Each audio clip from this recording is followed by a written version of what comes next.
Hello and welcome to Cornish Walking Trails. Today we're in Charlestown.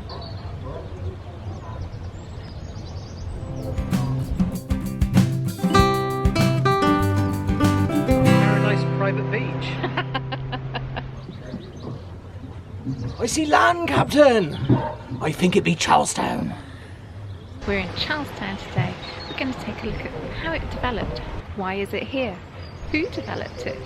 And give you a bit of an understanding. You might already know some of it, but we've got some little gems from our older books that will make you laugh. Charlestown is named after Charles Rashleigh. Charles Rashleigh's story is fascinating. So we're going to start at the point where this didn't exist. Just over there is West Beach. Nice little collection. Yeah. All lovely rounded pieces as well. Somebody's happy with that. Yeah! With Charlestown being such a picturesque harbour these days, I'm sure I can turn that sea glass into something pretty. Years ago, this cove was called Porthmear, meaning great beach or great cove in Cornish. So way back, 1700s, there was only 9 people that lived in Charlestown. It was a very small community of fishermen, and they would have just brought their fishing boats literally onto the beach. Today we still have Charles Rashleigh's pier and harbour. Now that began the development of Charlestown. Charles Rashleigh was born in 1747 to the Rashleigh family at Manor near Fowey. He was one of the younger sons and trained as a lawyer. He gradually bought land near and around Charlestown. He wanted to develop his own harbour to export copper from his mines, alleviating the need to travel across land to Fowey. So before this place was called Charlestown, it was called Porthmear. By 1790, Charles Rashleigh had bought enough land here to be able to develop his vision. And the vision was to create this wonderful harbour. So John Smeaton was the designer of this. He started with the outer pier and then proceeded to do the inner harbour. And by 1804, it was fully completed, so it took 14 years. You might notice if you visit, the face of that wall isn't as pretty. The reason that wall differs is because as ships got bigger, that entrance became more and more difficult to navigate. So they actually pushed back one of the walls. I think it was in the 1970s, wasn't it, Andrew? Yeah. Something like that, so that the China clay boats could still get in to export the China clay. Anybody who's watched Poldark, particularly the early series, will know Charlestown was the scene of many deals struck by Poldark and his venture capitalists. That lovely pink cottage up there, that was definitely used in Poldark. It was the captain's house, wasn't it? Wasn't it? So, What? what's it called? Who? The captain. Can't remember. Captain Birdseye. That'll do. Yeah. Captain Blamey. That's it! Yeah. And Verity. Verity. It was Francis's sister that married him, wasn't it? Right.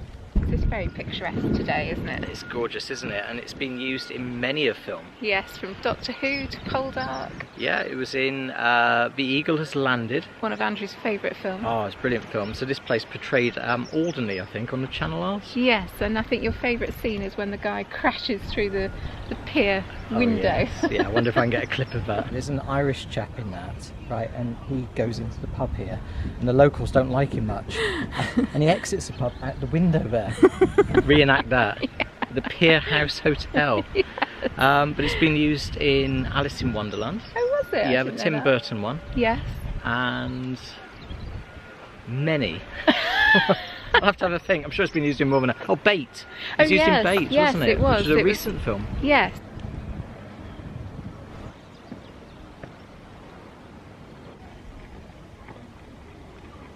Charlestown is breathtakingly beautiful. The Georgian elegance is there for everyone to see. Charles Rashleigh was responsible for building a lot of the houses here. But I think the first thing we'll go and look at is the old pilchard store, and then some of those beautiful little cottages that surround the harbour. Good boy. Ooh. No, don't go over the side. Keep going, keep going. Good boy.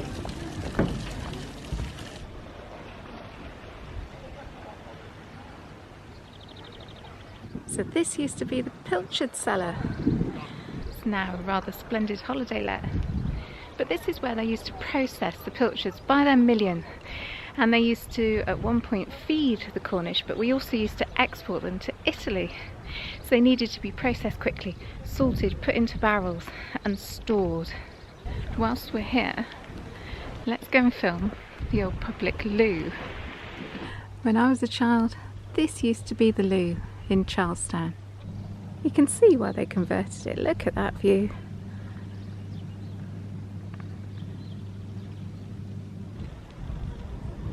Do you want to play that game of which is your favourite property and why?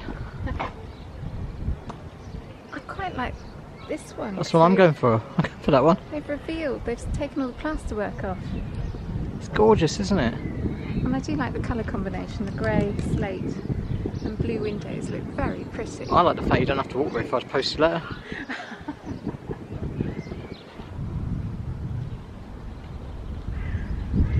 So we've had a little look around the harbour and we've just noticed we're at the Shipwreck Museum.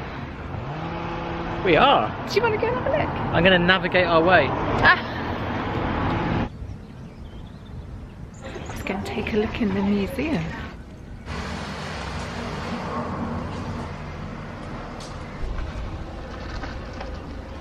So the museum is an old warehouse that's been converted. And underneath the museum, the reason we really want to come today is to go into the tunnels that used to service, oh, I've gone a bit black, that used to service the China clay industry. It's now set up like a frozen Arctic, but I'm sure we can see beyond that. So at the moment the museum has a Shackleton expedition. Ernest Shackleton was an Antarctic explorer. In 1914, he set out to traverse the continent of Antarctica, but his ship Endurance became stuck in the pack ice. This is clever, isn't it? It's brilliant! Wow! Chink of glasses. So they're meant to be portholes on the ship, aren't they? Sailing, aren't they? Yeah. Hang on, we need to be doing this.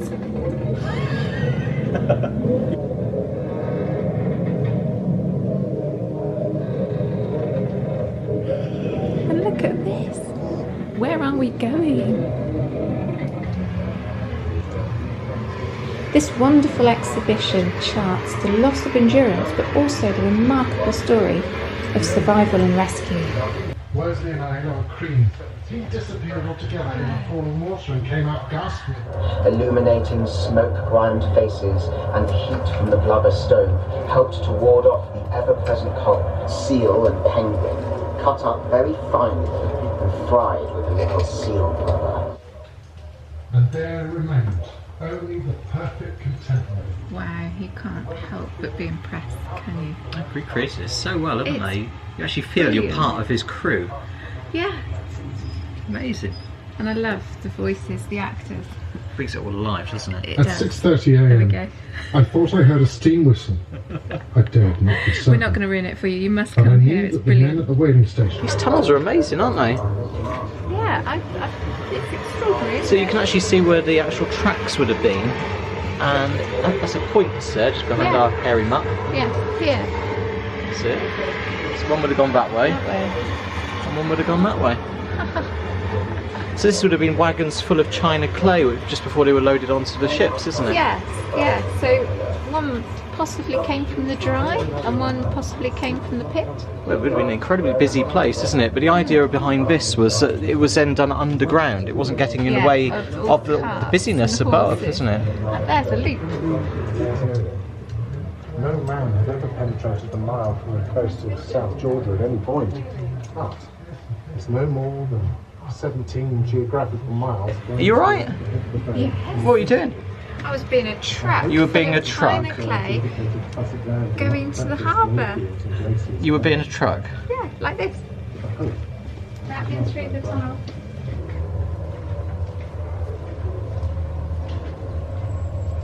Slugger, a dwellings left down by Mr. Marston.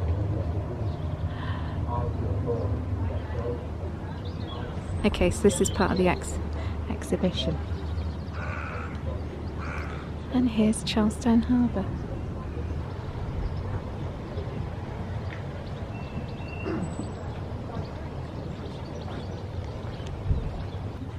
I see land, Captain! I think it be Charlestown. Thing is, if this was Shackleton's ship, Yeah. he was stuck in the ice. Oh yeah, he's not going anywhere, He is he? wasn't going anywhere. Oh yeah, I got that wrong.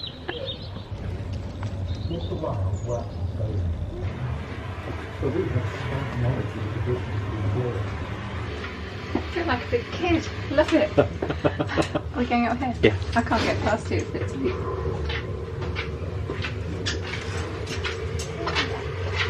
After leaving the tunnels, the Shackleton story continues. The unique photos and images taken at the time of the journey across the ice floe are hugely impactful. So the people that set up this museum, obviously their passion was shipwrecks, and there's a description here of a barrel coming up from the seabed, and as the lid was carefully removed for the first time, it revealed 26,000 coins, still perfectly packed within the only intact treasure barrel salvaged from any wreck in the world. That's been really exciting. They also went on to index all of the shipwrecks around the UK.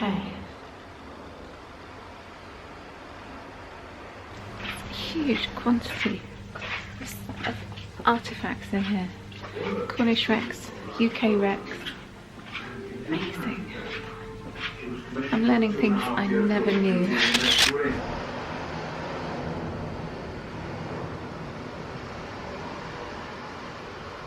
Big thank you to the museum. They gave us our entry free of charge. I really enjoyed that. Yeah, there's loads to see and do in there, isn't it? I mean, those tunnels are fantastic. I can smell something really good though. Thank you. It's my new aftershave. I'm so hungry.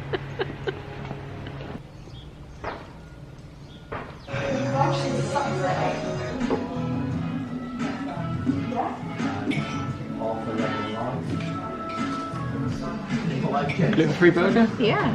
I think you've got more chips than me. I'm going to pack them. Enjoy.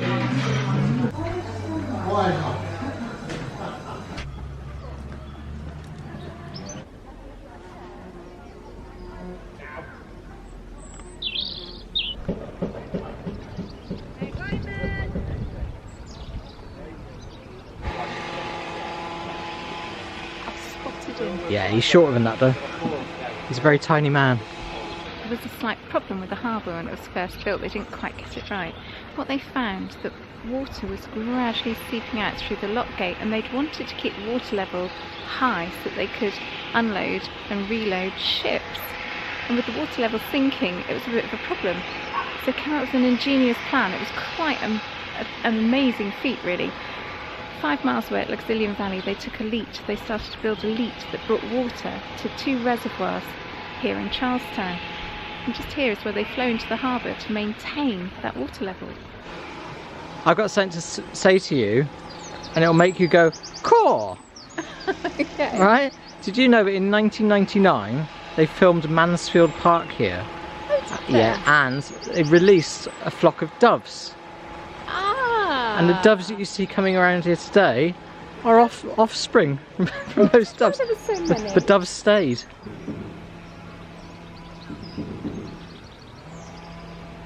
So did you know when this was a working harbour? So on one side of the harbour here, they lined all the boats up that were coming in, bringing in the coal. And on the other side, where the chutes are over there, that's where they loaded the ships up that took the China clay away. Right. So on one side, you had the coal dust, the black coal dust, and on the other side you had all the fine China clay white dust. Oh, okay. And the people that worked here around the harbour at that stage, you were either on the black side or the white side. And the harbour men here were called the magpies. Oh, So black and wonderful. white. Yeah. Ah, cool. Cool. So I guess you didn't want the impurity of the coal dust getting into the pure white China clay dust. So Sarah, am I allowed to tell you that Michael Jackson joke I told you earlier and you said you wouldn't film and put it in the video? Okay, we'll give it a go. Okay. Well, Michael Jackson, he visited here in about 1900. Yeah. And he was fascinated. You could see all these boats in the harbour here, all the ships, and some were being loaded up with the china clay, and some were coming in and being unloaded with the coal. And they said to him, Michael, would you like to help out? And he said, yeah, I'd love to. He said, well, do you want to work the china clay, or do you want to work the coal on that side? And he said, it don't matter if it's black or white. Yeah. I want to go and have a look at that china clay chute from underneath. This is a whole new experience for me, being down at this level. It's great. In the past, the gate down into this area has always been shut when we come up. It's been a few years since we came up, 3 or 4 maybe, and I know that it's changed hands because it's a private harbour. So they've also added all of these wonderful food and drink shacks. There's the chute. This chute was built for the loading of clay onto the ships for export. This meant that the east side of the village was permanently white with clay dust. Due to high levels of clay dust produced from the industry, St Austell was once known as the White City. The last shipment of china clay left the harbour in 1999. So we have this book with us today. It's called Cornwall, and it's in a series called The County Books. This particular edition was written by Claude Berry, and it was first published in 1949. There's an interesting bit in this book about china clay in general, and it says a use or misuse of china clay to which nobody's called attention since the West Briton recorded it in 1814 was in the adulteration of bread during the Napoleonic Wars. Some millers in Truro district managed in the course of 2 years to mix 200 tons of china clay with their flour, thus making for themselves a profit of about £5,000. So the chief offender was sent to prison in 1816 for 2 years, and his accomplices were fined. So high ran the feeling in the local community that they burnt effigies of them in the streets of Truro. This is because the actual combination of putting china clay into their wheat flour made them ill, so it's no wonder really, is it? And that's what caught them out in the end.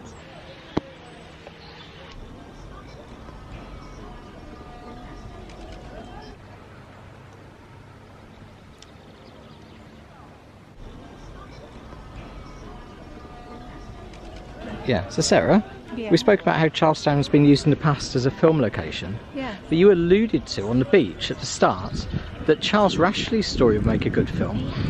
Very dramatic story. Now, we said a minute ago when we were down there that the harbour had a problem with leaking, so they built a reservoir. We're now going to go and find that reservoir, then we're going to go on to Duporth where he actually lived. We've taken Duporth Road from the main street in Charlestown, and we're heading towards Duporth. There used to be a big house up here built by Charles Rashleigh. In the 60s you might have known it as a holiday resort. We're going to go up there now. It's been redeveloped and it now is really nice housing. But in the middle of the complex is the old tower with a clock on it. We're going to try and find that. And there's a couple of chalets that remain from when it was a holiday resort. High style apparently. So we'll go and have a look for those too. And we're looking for the reservoir that fed the harbour to maintain the water level. And we think it might be up in those trees. There's a very man-made bank which has a limited number of trees. You can see that the canopy doesn't continue. Yeah, there's a little stream in there. It sounds beautiful. Yeah, so I reckon that reservoir must be, I bet it looks like an embankment, doesn't There it? is definitely a man-made shape in there, isn't there? Should we see if we can get in there? Well, without trespassing. Yeah, we're not going to do that. So we think it's up there, but we can't find a way up there. There's lots of new development around here. So I expect all the old routes have been redirected or closed.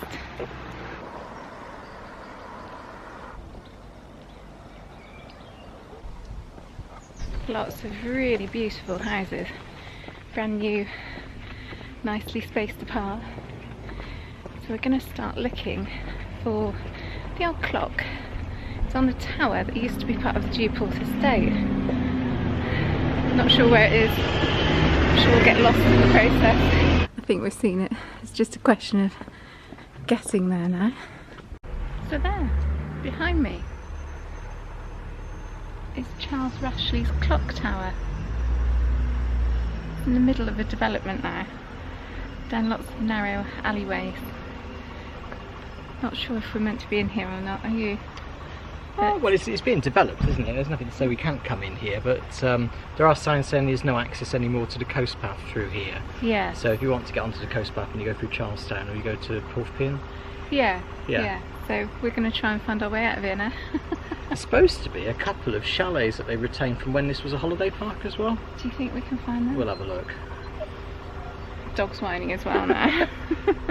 When we were researching this, we couldn't figure out how or when or who knocked down the old estate. We reckon it must have been about 20 years ago. And of course this is what's happened to the land. So whether it was the developer or Haven Holidays, we couldn't figure it out. But we have found the two old chalets. They're small. Really, aren't they? They're cute, aren't they? So I think sort of 1960s, something like that, certainly through to like the 1980s and 1990s. This was a holiday park here. It was called the Duporth Manor Holiday Park. You might have even stayed here. If you have, and send us a little comment or maybe some pictures if you've got some photos from when you were here. But these two chalets, they've retained these in this new housing development, and I think they were maybe for staff. But they're really, really small, aren't they? I'm going to paste one out and see how big it is. Well, you can count. You can actually count the breeze blocks because they aren't even rendered. Okay. 17 inches for a breeze block, isn't it? 4 strides long. 4 strides. That includes my balcony. Yes. 3 strides the other way, so 4 by 3. One of those is for my little balcony, so you know, I'd 3 be strides. in there, wouldn't I? I'd be doing everything I need to in there, and then I would come out here, and then I would use the toilet facilities out here under the tree. Yeah. It's tiny, tiny. I'd imagine there'd be enough space for a bed. Maybe a single bed and an easy chair, or just a double bed. Not much more. One opening window out the back. But from their doorway, they would have had a view of the sea. I wonder how much that little box would go for these days. So we can't quite pinpoint anymore exactly where the house was, but it's got to be in this vicinity here, because there's the clock tower and the house was off to the right, so it's got to be here somewhere.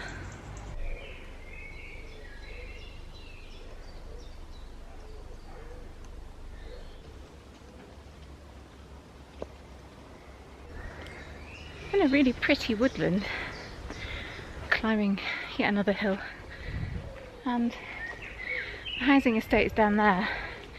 The sea's behind me, heading inland now.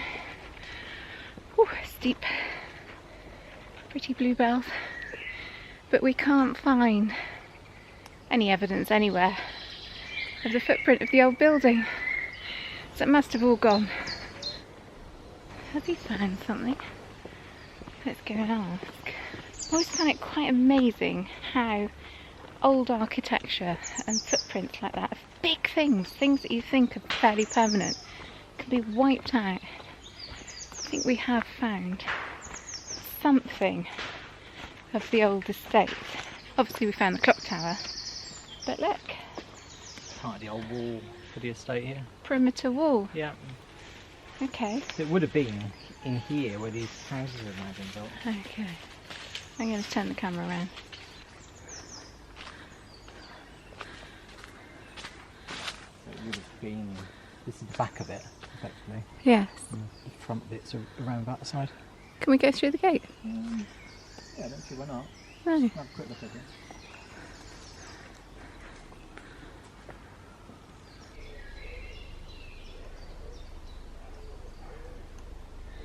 So Charles Rashleigh, then, he was a very wealthy man.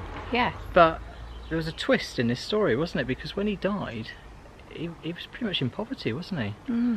Now that we're leaving Duporth, we're going to wander back to Charlestown. But let's just tell you the rest of the story of Charles Rashleigh. Charles Rashleigh was to lose his fortune to two Josephs, one called Joseph Dingle and the other called Joseph Daniel. Both men held a position of trust in Rashleigh's household. Joseph Dingle was put in charge of developing the harbour at Charlestown and collecting rents. He siphoned off £32,000, the equivalent of 3.2 million in today's money, and gambled it away. Rashleigh sued, but the case left both men financially stricken. Another of Rashleigh's employees, Joseph Daniel, expressed a wish to become a magistrate, but in this era only men of wealth, property and status were considered. So Rashleigh bequested Duporth Manor to Daniel on the understanding that the house would be returned. Daniel reneged on the deal, and Rashleigh ended his life a broken man and a tenant in his own home.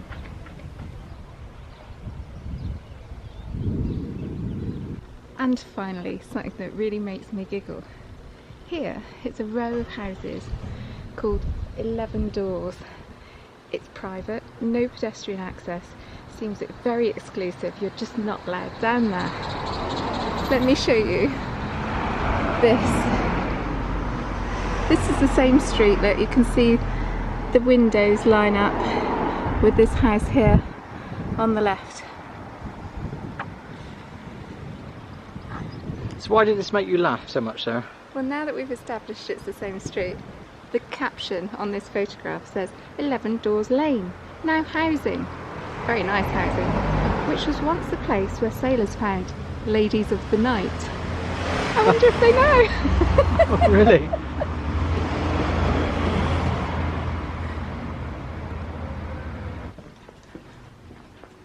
You looking for a good time, dearie? Let's get out of here. Okay. Andrew, come on. I take credit cards. Things you learn from watching a CWT video. What are we calling this video then? Looking for a good time. Visit Charlestown. The black and white village. So today we've arrived in Charlestown, told you the story of Charlestown and Charles Rashleigh, and visited the museum. Yeah, I think I've learned something today. I do too. I've had a really good day. Charlestown has changed since we last came. You can now walk all the way around the harbour. Yeah, you actually feel as if you're in the middle of a film set. Yeah, it's beautiful.